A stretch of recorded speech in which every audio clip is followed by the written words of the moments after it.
आप देख रहे हैं एक न्यूज 24 और मैं हूं वरीशा आपके साथ।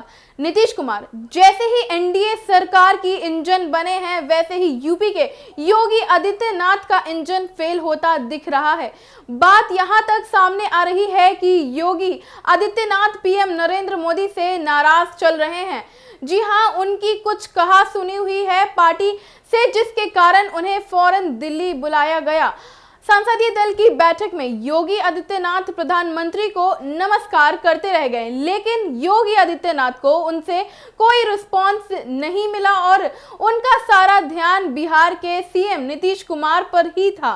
इस बैठक में से वीडियो सामने आ रही हैं, हम आपको आपके स्क्रीन पर भी वीडियो दिखाएंगे, जिसमें आप साफ तौर पर देख सकते हैं कि योगी आदित्यनाथ प्रधानमंत्री को नमस्कार कर रहे हैं, लेकिन प्रधानमंत्री का सारा ध्यान नीतीश कुमार पर था।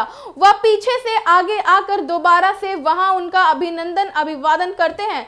सूत्रों के हवाले से यह भी खबर सामने आ रही थी कि योगी आदित्यनाथ इस मीटिंग के बाद काफी भड़क गए थे और इसके बाद वह इस्तीफा देने तक की बात सामने आ गई।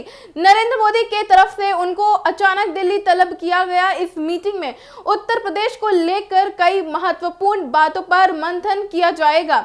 इस संसदीय दल की बैठक में गृह मंत्री अमित शाह भी योगी आदित्यनाथ से 3 डायरेक्ट सवाल कर दिए थे और इन सवालों के बाद योगी आदित्यनाथ इतना भड़क गए कि बवाल ही हो गया। अमित शाह और योगी में खींचातानी देखने को मिल रही है। ऐसे में अंदाजा लगाया जा रहा है कि पार्टी में कुछ ठीक नहीं चल रहा है। पहले योगी आदित्यनाथ पर अमित शाह भड़के और फिर उसके बाद आप प्रधानमंत्री पर बैठक में जिस तरीके से तस्वीरें सामने आई कि प्रधानमंत्री मोदी उनका नमस्कार स्वीकार नहीं करते हैं और यहां तक कि उनका आई कांटेक्ट भी उनसे नहीं होता दिख रहा है। वहीं नीतीश कुमार पर जिन्होंने कई देर तक नमस्कार करते हुए दिखे।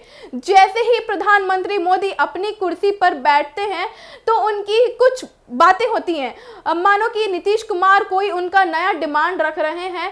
सारे के सारे नेता का ध्यान नीतीश कुमार पर केंद्रित होते दिख रहा है।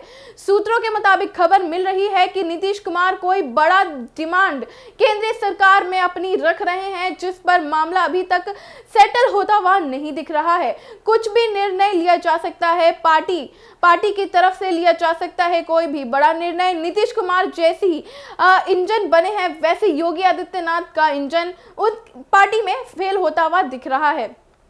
अमित शाह, राजनाथ सिंह और कई नेता इस मीटिंग में शामिल थे। इस मीटिंग के बाद योगी आदित्यनाथ इतना भड़क गए कि उन्होंने फैसला यहां तक ले लिया है कि कम से कम वो अपने पद से इस्तीफा दे देंगे।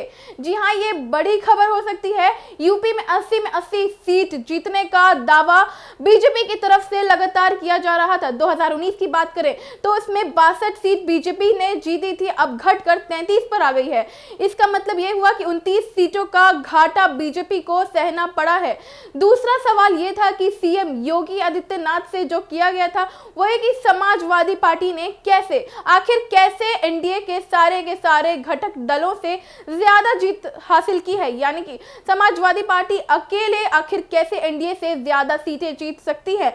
इस बात पर भी सीएम योगी आदित्यनाथ की उन पर कहा सुनी हो गई और तीसरा उनका यह सवाल किया गया कि आगे की रणनीति क्या है, इस पर बदलाव करने हैं या बदलाव होने चाहिए। इस पर सीएम योगी आदित्यनाथ भड़क गए और इतना भड़के हैं कि आप संसदीय दल की बैठक के वीडियो से ही अंदाजा लगा सकते हैं। फिलहाल मैं आपको ये बता दूं कि अगर उत्तर प्रदेश में भारतीय जनता पार्टी कि एनडीए में 33 सीटें हैं और 29 सीटों का घाटा हुआ है। अगर यह नुकसान भाजपा को उत्तर प्रदेश में नहीं हुआ होता तो नीतीश कुमार और नायडू प्रधानमंत्री पर दबाव नहीं बना रहे होते। शायद इनका कुछ और ही पिक्चर होता, कुछ और ही देखने को बातें आती। खींचातानी अंदरूनी जो सामने चल रही थी वे अब बाहर खुलकर जग जाहिर हो रही है। बड़े फैसले लिए जा सकते हैं, बड़े फैसलों में तब्दील हो सकती है। वहीं सीएम पद से योगी आदित्यनाथ भी इस्तीफा दे सकते हैं या फिर कोई बड़ा समझौता देखने को मिल सकता है। योगी आदित्यनाथ उन नेताओं में से बिल्कुल नहीं है जो अपने स्वाभिमान से समझौता कर ले। उन्हें केंद्र में मंत्री के तौर पर रखा जा सकता है, लेकिन यह स्वाभिमान की बात है। केंद्र में अपने राज्य का सीएम होना यह अपने आप में एक बड़ी बात होती है। सरकार चाहेगा कि उनको अपने समझौते में लेकर चले, इस तरीके से पार्टी में कोई भी कहा सुनी बातें नहीं हो। ऐसे में जरूरी है कि क्या देखना दिलचस्प होगा कि पार्टी की तरफ से अब क्या बड़ा निर्णय लिया जा सकता है। तो आपका क्या कहना है हमें कमेंट बॉक्स में लिख के जरूर बताएं, और ऐसी तमाम खबरों को देखने के लिए आप देखते रहें न्यूज़ 24 को। हमारा फेसबुक पेज को लाइक करें और यूट्यूब चैनल न्यूज़ 24 को सब्सक्राइब करें। धन्यवाद।